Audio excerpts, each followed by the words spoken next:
Welcome to this very special edition of the KJ Masterclass Live, the show which ensures that you profit from your time spent here with experts, either through their industry insights, information, or simply learning from them. And today we have with us Brian Seim.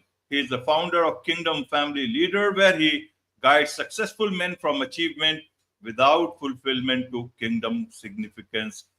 We'll learn from him how many accomplished men they can feel they can expose the silent crisis behind high performance and share and learn about real brotherhood and mastermind principles and unlock purpose and personal freedom. Welcome to the show, Brian. Thanks, AJ. Pleasure to be here. You are welcome. Welcome to the show. Welcome to India in this online form, Brian. And I'm sure not just in India, but a lot of people across the globe will benefit from what we are going to talk right now. We'll talk about men. We'll talk about the hidden struggle of successful men and what you are doing in that regard through your work and mastermind. So we'll talk all about that. But before that, let's learn a bit about your journey, your background, your story, so that people know who they are listening to. Awesome.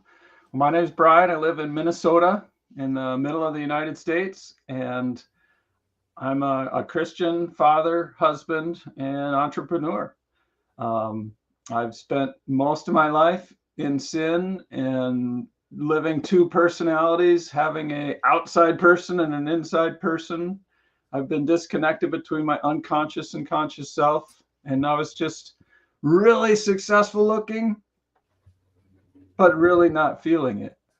I had secret sin inside. I struggled with sexual addiction for many years, and just that disconnect between who I looked like and who I really was just kind of totaled me. And as I came through that, I was successful again. And I was kind of still on my own, even though I was well recovered from that and moving forward. I was alone and looking successful and not feeling it. And after that, I finally got it.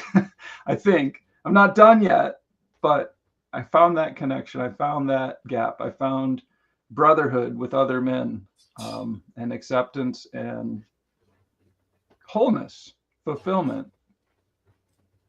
Absolutely, Brian. So let's understand a bit better about these things. Why do men feel so unfulfilled in today's time?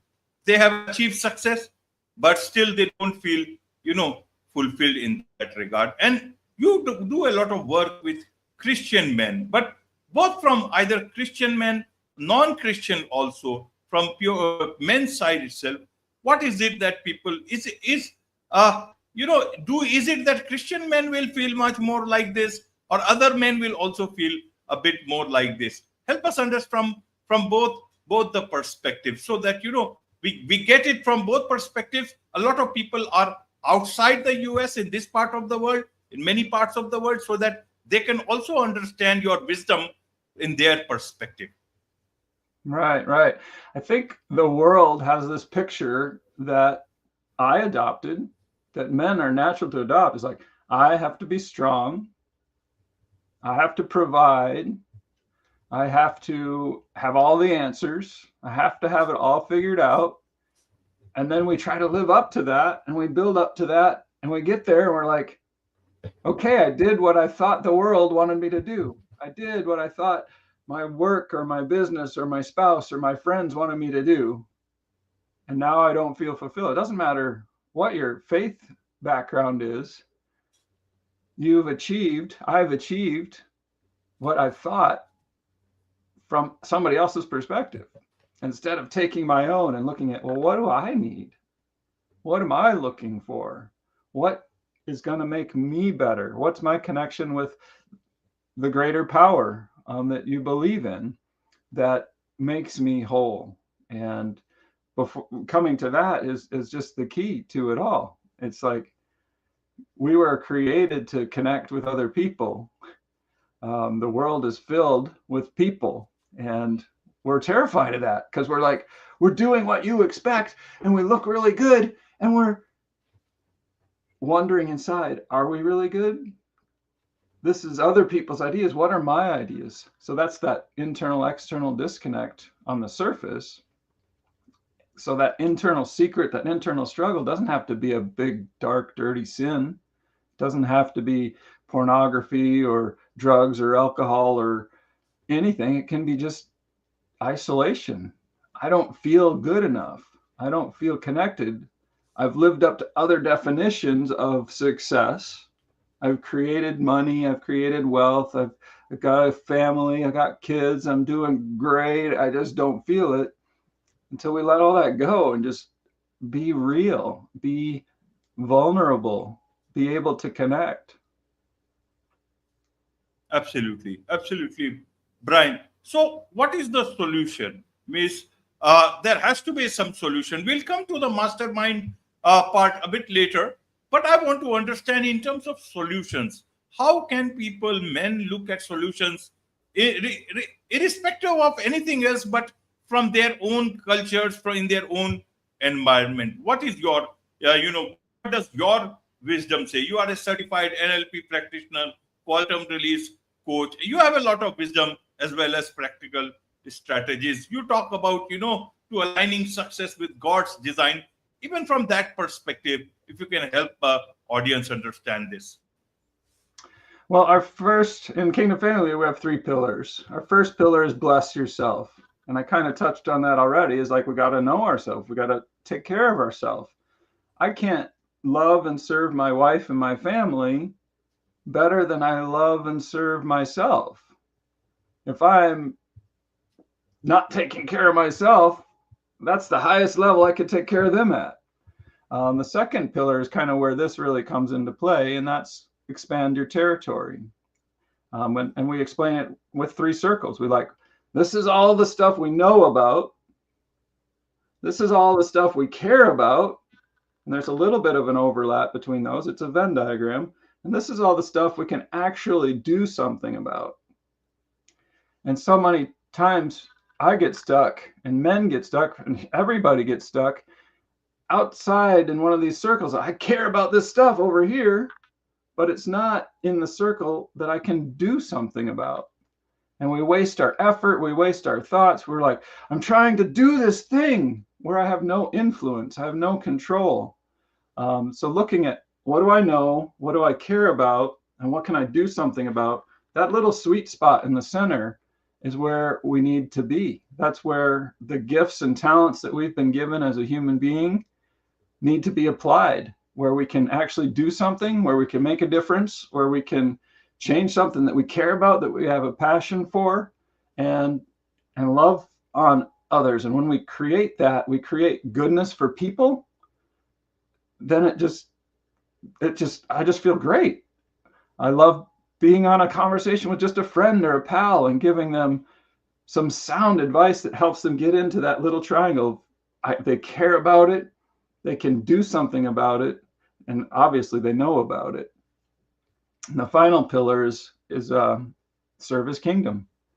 Once we're working and thinking in that little spot, that hot spot, we got to do the things that we know that we got to do. And we serve in our home, in our community, in our business, in our religious institutions, and the world. And we make this world a better place. Absolutely, absolutely, Brian. Now you talk about, men's isolation, that they feel isolated much more in today's time. Earlier on, men used to work outside, come back home. Home was the refuge. Nowadays, you talk about isolation. Why do men feel so isolated? And then you talk about the brotherhood part, that men will be among men, then they will feel much more connected. And earlier on, they used to come from outside, feel good. Now they need to go outside home and feel good about themselves. Isn't this an irony in itself? Where have we gone wrong in this? Why is not home still the best place for men? I thought earlier it was. Why not now? Help us understand from that context. Is there a problem with the homes, or is the problem with men? Is it where is the problem here? I think part of it is, as being leaders in home, family, business, church, and the world, is really feeling like I can't get them all right and thinking I have to get them all right. Or when it goes really sour, is like, I can't get them all right, so I'm only going to get these ones right. It's like leaving that leadership at home down, not doing it as well, so I can be successful in business. And that's where I see it the most. I'm successful in business. I've got lots of money. I'm working all the time. I'm really great. And you're failing at home. You're not present at home. But I give you guys everything. I provide everything, and it's great. And what's your problem? That's a big internal, external. It's not really like outside, inside, because everybody in the family can see it.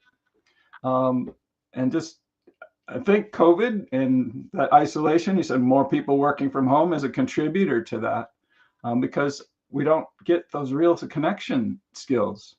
And it's scary to connect, but that's the biggest thing that we thrive for. If we go out and we try to connect with people, we might get rejected. We might get called out. Somebody might say, you're fine in business, but what's going on in your home? It could be the other way around. You're great at home, but where are you at in work and your vocation and what you do?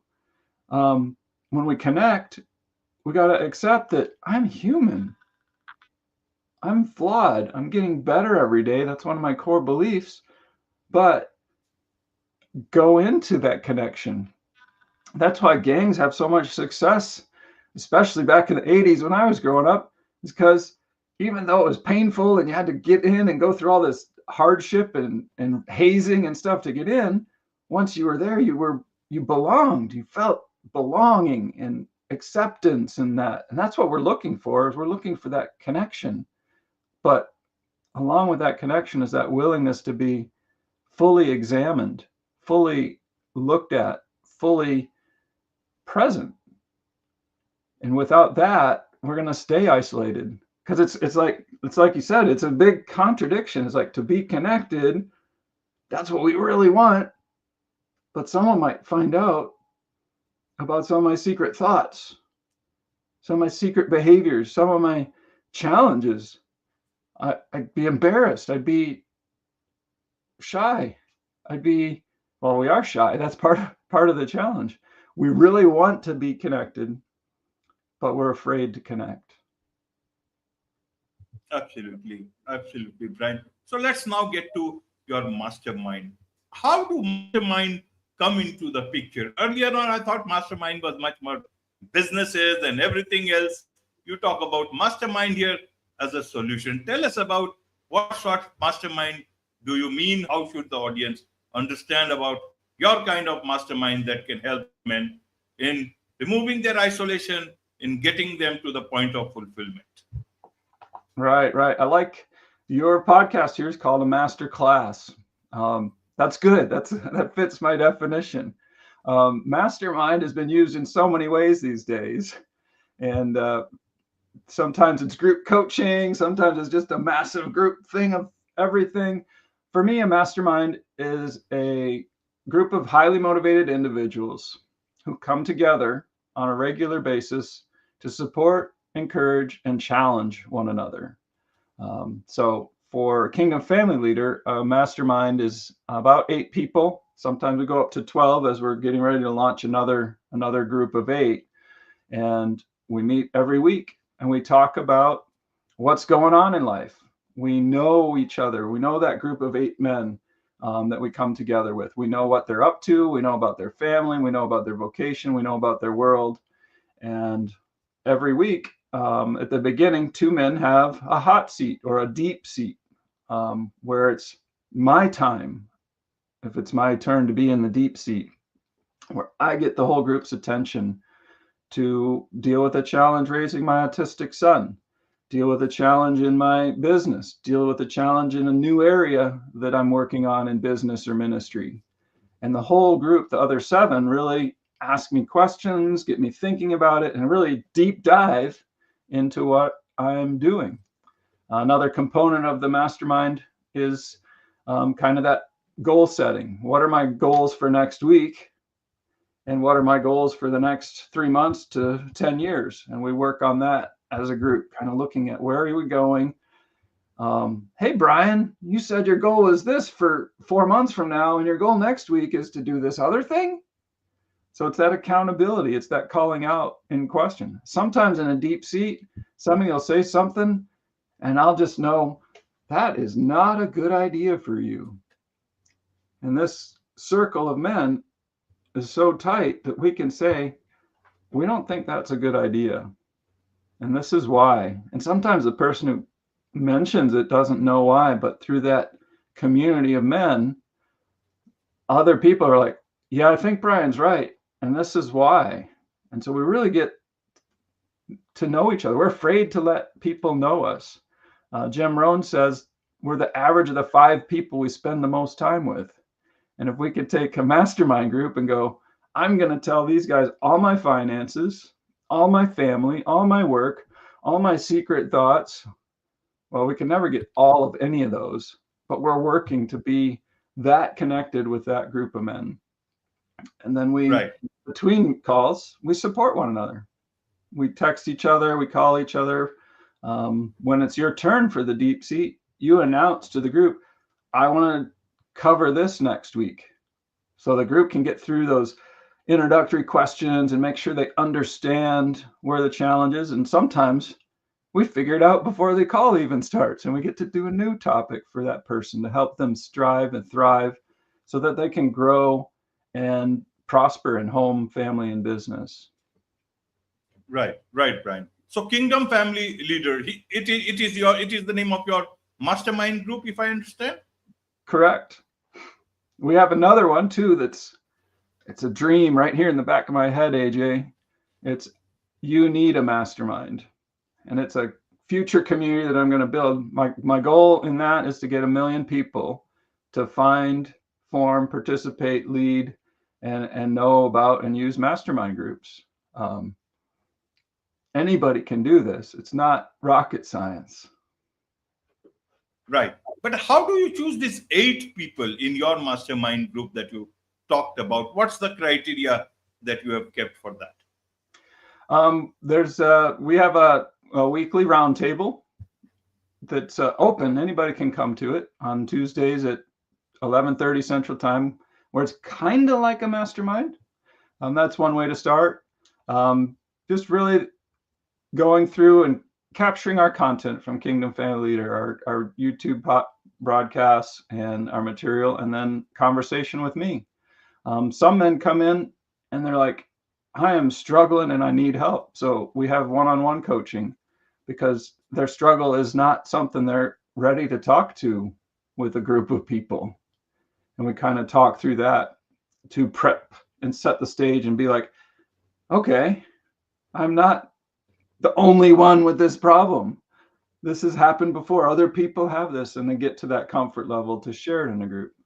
Some people are like, I'm pretty good, and they have an interview with me and say, I'm looking for a mastermind and I want to sign up.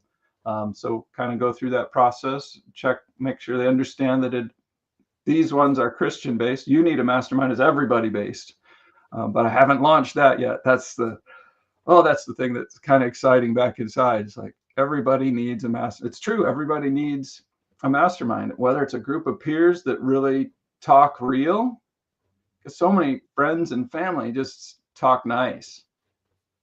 You tell them your idea and they're like, oh yeah, that's really good. Even though it might be the worst idea you've ever heard. Friends and family have that nature of saying, your ideas are good, Brian. You're always good. And we need that truth to be real, to be bigger, to be more. And once they get in that, we start and they join the mastermind. Absolutely. It's a private community too. What's shared in mastermind stays in mastermind. Because when we're sharing that level of stuff, we need to have that confidence that we can talk about anything, because that's going to make the biggest change, but that it's not going to be used publicly or against us or whatnot.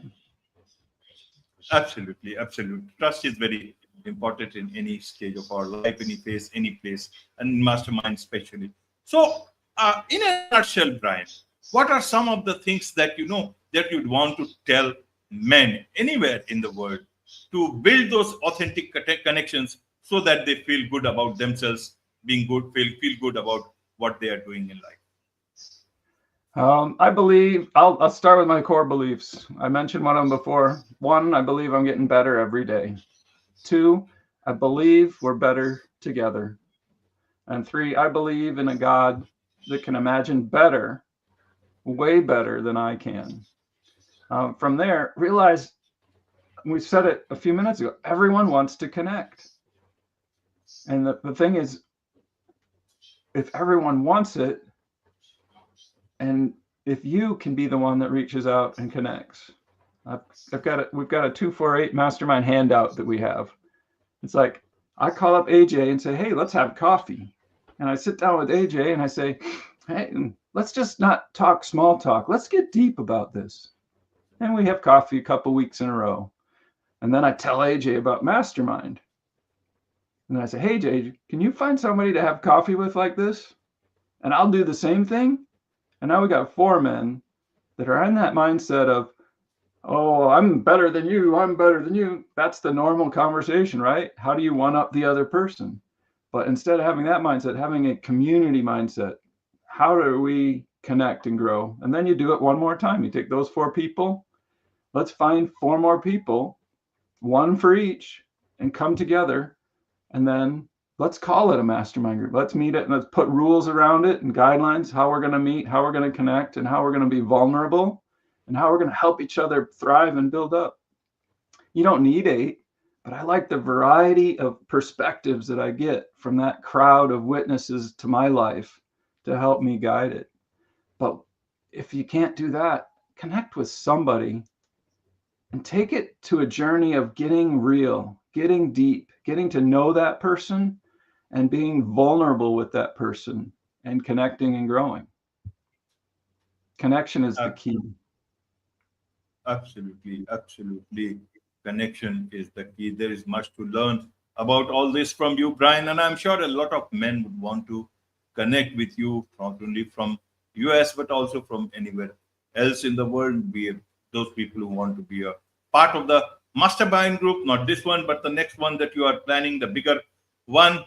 What is the best way for them to do so? If you're in the Kingdom Family Leader space, you want to go to kfl.vision/assessment, KFL for Kingdom Family Leader, .vision/assessment. What you'll find there is a PDF handout. We're working on an app for it. Actually, it's going to be pretty cool, where you self-assess yourself on how you are blessing yourself, expanding your territory, and serving His kingdom. And at the end, it'll give you a Kingdom Family Leader score. It'll also get you on our newsletter and our emails. It'll get you the invites to our free roundtable on Tuesdays. And you'll get ideas completing that, whatever your score is. If you have an awesome score or a weak score, that doesn't matter. It's just where you are. But all the questions will give you ideas on ways that you can think and might change your thinking about, oh, I could be a better father this way. I could be a better connector that way. It's kind of a serving. It's serving you by just taking it type of assessment. And that'll get you into our landscape, our world of Kingdom Family Leader. Wonderful, wonderful. With this, it's a wrap on this very special edition of the KJ Masterclass Live. Thank you so much indeed for joining us. Thank you.